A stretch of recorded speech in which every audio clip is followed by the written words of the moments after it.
ಇನ್ನು ಹಾವೇರಿಯಲ್ಲಿ ನಿಲ್ತಾ ಇಲ್ಲ ಫೈನಾನ್ಸ್ ಕಿರುಕುಳ. ಮನೆ ಮುಂದೆ ಕುಳಿತಂತ ಫೈನಾನ್ಸ್ ಸಿಬ್ಬಂದಿ ಸಾಲ ವಸೂಲಾತಿಗಾಗಿ ಮನೆ ಮುಂದೆನೇ ಠಿಕಾಣಿ ಹೂಡಿದ್ದಾರೆ.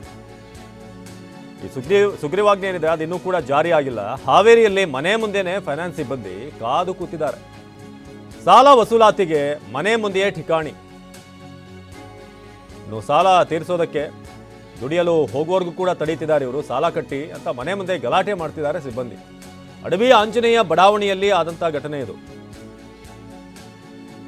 ರಾಣೆಬೆನ್ನೂರು ಅಡವಿ ಆಂಜನೇಯ ಬಡಾವಣೆಯಲ್ಲಿ ಮನೆ ಮುಂದೆನೆ ಕಾದು ಕೂತಿದ್ದಾರೆ. ಆ ಮನೆಯವರು ಏನು ಕೆಲಸಕ್ಕೆ ಹೋಗಬೇಕು, ದಿನನಿತ್ಯ ಏನಿರುತ್ತೆ, ಮಾರ್ಚ್ ಎಂಡ್ ಬಂತು, ಹಣ ಕಟ್ಟಲೇಬೇಕು ಅಂತ ಅಲ್ಲಿ ಪಟ್ಟು ಹಿಡಿದು ಕೂತಿದ್ದಾರೆ.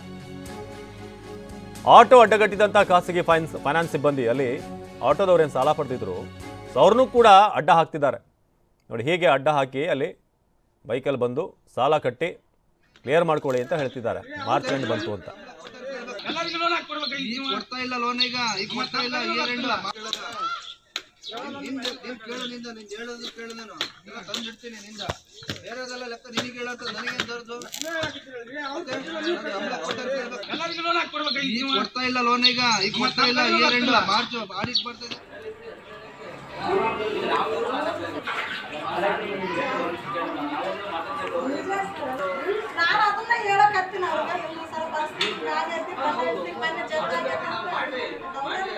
ನಮ್ಮ ಹಾವೇರಿಯ ಪ್ರತಿನಿಧಿ ಅಣ್ಣಪ್ಪ ಬಾರ್ಕಿ ಈ ಬಗ್ಗೆ ಹೆಚ್ಚಿನ ಮಾಹಿತಿಯನ್ನು ನೀಡ್ತಾರೆ.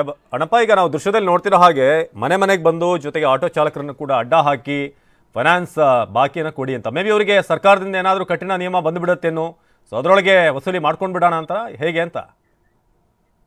ಖಂಡಿತವಾಗ್ಲೂ ಅವಿನಾಶ್, ಏನಾಗಿದೆ ಅಂದ್ರೆ ಮಾರ್ಚ್ ಎಂಡ್ ಬಂದಿರುವಂತಹ ಹಿನ್ನೆಲೆಯಲ್ಲಿ ಏನಾದ್ರೂ ಮಾಡಿ ಸರ್ಕಾರದ ನಿಯಮಗಳೇನಿದಾವೆ ಆ ಒಳಗಡೆನೆ ನಾವು ವಸೂಲಿ ಮಾಡಬೇಕು ಅನ್ನುವಂತ ನಿಟ್ಟಿನಲ್ಲಿ ಬಂದು ಮೈಕ್ರೋ ಫೈನಾನ್ಸ್ ಸಿಬ್ಬಂದಿಗಳೇನಿದ್ದಾರೆ ಅವರ ಮನೆ ಮುಂದೆ ಬಂದು ಕೂರ್ತಾ ಇರುವಂತದ್ದು. ಅವ್ರನ್ನ ಕೆಲಸಕ್ಕೂ ಹೋಗದೆ ಬಿಡದಂತೆ ಅಡ್ಡಗಟ್ಟಿ ನಮಗೇನಾದ್ರೂ ಮಾಡಿ ಕಟ್ಟಿ, ಅಂದ್ರೆ ಒಂದು ತಿಂಗಳ ಕಂತನ್ನು ಏನ್ ಬಿಟ್ಟಿರ್ತಾರೆ ಅವರನ್ನ ಬಂದು ಹರಾಶ್ ಮಾಡುವಂತ ಕೆಲಸವನ್ನ ಮಾಡ್ತಾ ಇರುವಂತದ್ದು. ಜೊತೆಗೆ ಏನಾಗ್ತಾ ಇದೆ ಅಂದ್ರೆ ನೀ ಕೊಡೆ ನಾ ಬಿಡೆ ಅನ್ನುವಂತ ಪರಿಸ್ಥಿತಿ ನಿರ್ಮಾಣವಾಗಿದೆ. ಇವರು ಆಗ್ತಾ ಇಲ್ಲ, ಏನಾದ್ರೂ ಸರ್ಕಾರ ನಮಗೆ ವಿನಾಯಿತಿ ಕೊಟ್ಟು ಏನಾದ್ರೂ ಬಿಡ್ಬಹುದಾ ಅನ್ನುವಂತ ನಿಟ್ಟಿನಲ್ಲಿ ಈ ಏನು ಬಡವರು ಮೈಕ್ರೋ ಫೈನಾನ್ಸ್ ಏನ್ ಸಾಲ ತಗೊಂಡ್ಕೊಂಡಿದ್ದಾರೆ ಅವರು ಏನೋ ಒಂದು ಆಶಾಭಾವನದಿಂದ ಇದ್ದಾರೆ. ಆದ್ರೆ ಇವ್ರು ಏನಾದ್ರೂ ಮಾಡಿ ಸಾಲ ವಸೂಲಿ ಮಾಡ್ಲೇಬೇಕು ಅನ್ನುವಂತ ನಿಟ್ಟಿನಲ್ಲಿ ಬೆಳಗಿನ ಜಾವ ಏನು ಸೂರ್ಯ ಉದಯ ಆಗ್ತಾ ಇದ್ದಂತೆ ಮನೆ ಬಾಗಿಲಿಗೆ ಬಂದು ಅವ್ರಿಗೆ ಕೆಲಸಕ್ಕೂ ಹೋಗದೆ ಬಿಡದಂತೆ ಏನು ನೀವು ಕಟ್ಟಲೇಬೇಕು ಅನ್ನುವಂತ ನಿಟ್ಟಿನಲ್ಲಿ ಒತ್ತಡ ಆಗ್ತಾ ಇದ್ದಾರೆ. ಹೀಗಾಗಿ ಈ ಬಡವರು ಏನಿದ್ದಾರೆ ಏನ್ ಮಾಡ್ಬೇಕು ಅನ್ನುವಂತ ನಿಟ್ಟಿನಲ್ಲಿ ಮನೆಗೆ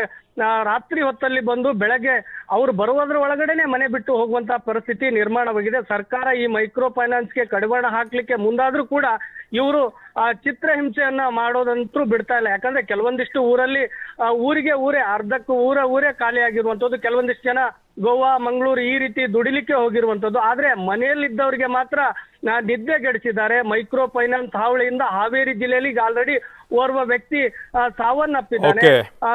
ಸರ್ಕಾರ ಕೂಡ ಅವ್ರಿಗೆ ಕಂಪ್ಲೇಂಟ್ ಮಾಡಿ ಅಂತ ಹೇಳಿದ್ರು ಕೂಡ ಕಂಪ್ಲೇಂಟ್ ತಗೊಳ್ಳಿಕ್ಕೂ ಕೂಡ ಪೊಲೀಸ್ ಸ್ಟೇಷನ್ ಅಲ್ಲಿ ಸಮಸ್ಯೆ ಆಗ್ತಾ ಇರುವಂತದ್ದು. ಒಟ್ಟಾರೆ ಮೈಕ್ರೋ ಫೈನಾನ್ಸ್ ಹಾವಳಿ ಇನ್ನೂ ಕೂಡ ನಿಲ್ತಾ ಇಲ್ಲ.